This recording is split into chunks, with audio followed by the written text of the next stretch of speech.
Pega a visão do canal do Guerreiro. Eu queria compartilhar algo. Jesus curou em sua própria casa. Segundo alguns versículos, alguns estudiosos acreditam que Jesus efetuou cura dentro da casa dele. E esse é o tema que eu queria trazer para esse devocional nesta manhã.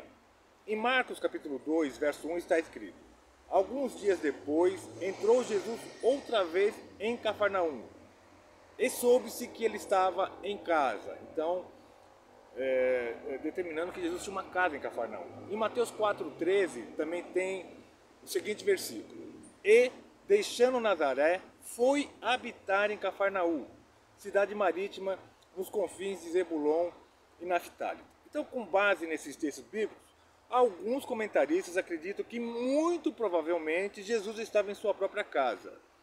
Daí a conclusão que a cura de Jesus em sua própria casa. Houve cura na casa dele. E é sobre esse assunto que eu gostaria de falar. Alguns assuntos, confesso que eu tenho até facilidade por ser interiorano e saber como é importante as reuniões familiares. Eu fui criado, os patriarcas João Marques, meu bisavô, e a minha bisavó, acho que era a Dona Maria, Dona Antônia, eu não me lembro direito, assim, que é tanto nome, eu sou ruim de guardar nome. A gente fazia reuniões anuais de fim de ano no sítio, e era aquela reunião de família, e sempre glorificando e exaltando a Deus, mesmo nas diferenças de crenças religiosas. Eles eram extremamente católicos, e tem todo o meu respeito, e eu respeito bastante os católicos, porque eu sou de família católica, e a gente tinha aquelas reuniões familiares. Então algumas coisas eu tenho facilidade, né? Até hoje, pela graça de Deus, meus filhos, esse final de semana mesmo, a gente está sempre se reunindo nos aniversários, nos almoços. A minha mãe conseguiu trazer essa tradição para a minha família, os irmãos, meu tio sempre está lá. Então nós trazemos isso do interior, né? Coisa muito difícil de acontecer aqui na cidade grande. Infelizmente, famílias que têm números grandes de irmãos já não se reúnem mais, que tem essa possibilidade, já não se reúne mais como se reunia antes, né? Mas não quebra esse processo não. Mas vamos lá. Então, a nossa casa, eu quero passar alguns aspectos, né? Mesmo porque eu me converti por um vizinho, o pastor Sérgio, fazia culto nos lares dele. É uma família abençoada que ainda mantém esse princípio de reuniões familiares e culto no lar. E eu quero falar sobre a importância de valorizar o lar para que curas aconteçam, né? Então, a nossa casa deve ser, em primeiro lugar, lugar de cura milagrosa, perdão e alegria. Em João capítulo 2, versículo 10 e 11 está escrito: ele disse: todo homem põe primeiro o vinho bom, e quando já tem bebido bem, então o inferior, mas tu guardaste até agora o bom vinho. Assim Jesus deu início aos seus sinais em Caná da Galileia e manifestou a sua glória, e os seus discípulos creram nele. Então nós vemos que na comunhão em família, que era uma festa de casamento, Jesus fez o primeiro milagre. Ele transformou a água em vinho, né? Então ele restaurou a alegria daquela família e evitou que a família fosse envergonhada, porque numa festa, na tradição judaica, faltar vinho colocaria a família em vergonha. Então nós vemos que o primeiro ato de Jesus foi, em uma festa em família, fazer um milagre, trazer alegria e tirar a humilhação daquela família. Olha a importância do lar, né? Outra coisa, o lar também é um lugar de comunhão e restauração de visão, né? Em Lucas capítulo 24, verso 30 e 31 está escrito: estando com eles à mesa, tomou o pão e o abençoou, e o partindo lhe dava. Abriram-lhes então os olhos e reconheceram. Nisto ele apareceu diante deles. Essa é a passagem dos discípulos que estavam a caminho de Emaús, abandonando aquilo que Jesus tinha falado para ficar em Jerusalém. E quando eles estiveram sentados na mesa, na comunhão, naquele procedimento que Jesus fazia ao partir do pão, eles reconheceram que Jesus estava lá. E houve a restauração da visão, e eles se alegraram e voltaram para anunciar as boas novas. Evangelho significa boas novas, ok? Outra coisa também, o lar também é lugar de salvação. Lucas 19, versículo 9 está escrito: disse-lhe Jesus: hoje veio salvação a esta casa, porque também este é filho de Abraão. Essa é a passagem de Zaqueu, né? um publicano que teve um encontro com Jesus e Jesus foi até a casa dele. Olha a importância do lar. Então, esse devocional é para que você desperte o valor. A sua casa é um local a qual Jesus tem que estar presente. Até mesmo se você for compreender, quando Deus fala, eu não habito em templos construídos pelas mãos dos homens. Nós tivemos o tabernáculo, nós tivemos a tenda de Davi, o tabernáculo de Salomão, a tenda de Davi, tivemos o templo de Salomão, tivemos o templo de Herodes, mas diante de todos esses templos, a casa principal que Jesus quer habitar é em mim e em você. Você é morada do Espírito Santo, né? E é necessário que ele tenha liberdade em todos os cômodos. Se você tem na tua casa morada do Espírito Santo e tem quartinhos que você não quer entregar a chave para Jesus trabalhar e fazer a limpeza, entrega a chave na mão dele, que ele quer que você tenha uma vida mais plena. Outra coisa, é lugar de Pentecoste.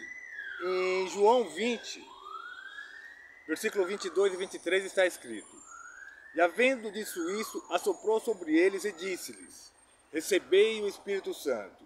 Aqueles a quem perdoares os pecados, são-lhes perdoados, e aqueles a quem o retiverdes, são-lhes retidos. Então, numa reunião no lar, Jesus estava batizando eles com o Espírito Santo, através do sopro celestial do Mestre, né? E a partir ainda era uma presença momentânea. A partir do momento que Jesus ascendeu, aí sim, essa passagem aqui acho que já estava retornando, já estava liberada a presença do Espírito Santo. Então é muito importante o lar, né? Então uma das maiores dádivas de Jesus para mim é o ensinamento antes da cura, né? Nós vemos que diante de tudo isso que eu passei para vocês, Jesus no lar, ele quer fazer moradia na tua casa, que é você, templo do Espírito Santo. Mas uma coisa é importante, né? Uma das maiores dádivas de Jesus para mim é o ensinamento antes da cura. Então a palavra de Deus manifesta sinais e prodígios. A palavra de Deus libera a bênção, né? Em Atos 10, versículo 38, está escrito: Concernente a Jesus de Nazaré, como Deus o ungiu com o Espírito Santo e com poder, o qual andou por toda parte, fazendo bem e curando todos os oprimidos do diabo, porque Deus era com ele, né? Então, eu particularmente, na minha jornada, eu tenho algumas décadas de cristão, eu vi muitos sinais, maravilhas, prodígios, curas. Infelizmente, muitos que passaram por essas experiências fantásticas, né? Por falta de conhecimento da palavra de Deus, colocaram a salvação em risco. Inclusive eu tenho casos na família, de pessoas que chegou até a morar dentro da igreja e o final teve um final meio complicado, porque Jesus ele não quer somente curar o teu físico, ele quer curar a tua alma, o teu espírito, que é importante, que é eterno.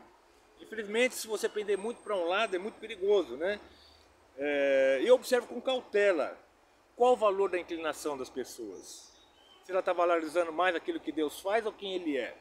E nós sabemos quem Ele é através da palavra de Deus. Se você é uma casa, ou assim, você tem que se preocupar com a tua saúde. Esse período que eu venho aqui, fazer minha caminhada, devocional, é um momento de saúde para mim, né? Faço uma caminhada, um devocional, respiro um ar puro. Mas o alimento pela palavra é o que me sustenta nas batalhas espirituais que eu enfrento no meu dia a dia. Porque muitas pessoas recebem milagres tremendos e por falta de não valorizar a palavra de Deus como ela tem que ser valorizada, o bispo Samuel Ferreira, pela graça de Deus, nos ensina muito bem acerca deste assunto, né? Porque não é uma crítica, né? Mas muitas vezes as pessoas querem valorizar mais o milagre e esquecem de saber quem realmente Deus é. Você precisa saber quem é Deus, você precisa saber quem é Jesus Cristo. Tem que entender perfeitamente que a maior obra dele é perdoar os nossos pecados, para que o nosso espírito e a nossa alma seja curado, né?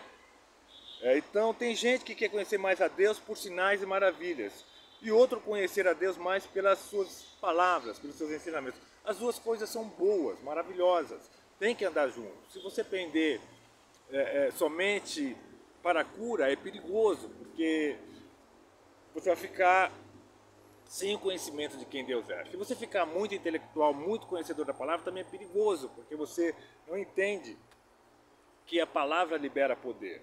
A palavra é poder, né? Então é importante ressaltar, né, que Jesus, antes de curar, via a fé das pessoas que desejavam a cura. Mas também é importante ressaltar que Jesus pode curar não observando a fé do enfermo. Quantas pessoas não foram curadas? Que fé tinha Lázaro, se ele estava dentro de um sepulcro? Que fé tinham pessoas a qual teve um representante, como o centurião, que foi buscar uma palavra, ou como a mulher Ciro-Fenícia, que pediu libertação pela filha dela? Que fé tinha a filha dela, que nem sabia o que estava acontecendo, né?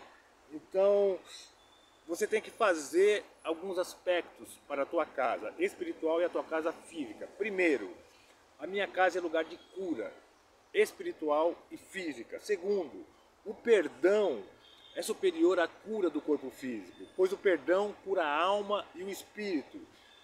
Terceiro, o perdão muda a natureza e a forma de vida das pessoas. E para finalizar, o perdão nos liberta da prisão do ódio e nos motiva a glorificar a Deus. Quanto mais, essa é a obra de libertação, quanto mais você recebe perdão, quanto mais você quebra ressentimentos, amarguras, sentimentos que te afastam da presença de Deus, mais você consegue ter uma vida plena em Jesus. Que a tua casa seja um lugar de cura, tanto a física como a tua casa, como o templo do Espírito Santo. E você consiga entender que grandes coisas Deus tem a fazer na minha vida e na tua vida, mas a salvação da alma e do espírito ainda é o mais importante. Sinais, maravilhas, eu sou um que, pela graça de Deus, pude contemplar muita coisa que Deus faz. E me alegrei muito. Mas o valor da minha salvação, da minha alma, que é eterna, para mim é muito mais importante. Eu não sei qual é a sua concepção, respeito, mas são duas linhas muito perigosas. Pega a visão do canal do Guerreiro, deixa Jesus entrar na tua casa. Ele cura na casa dele, ele cura na sua e faz um termo pentecostal, faz um reboliço. E muito você vai se alegrar com tudo aquilo que Deus faz.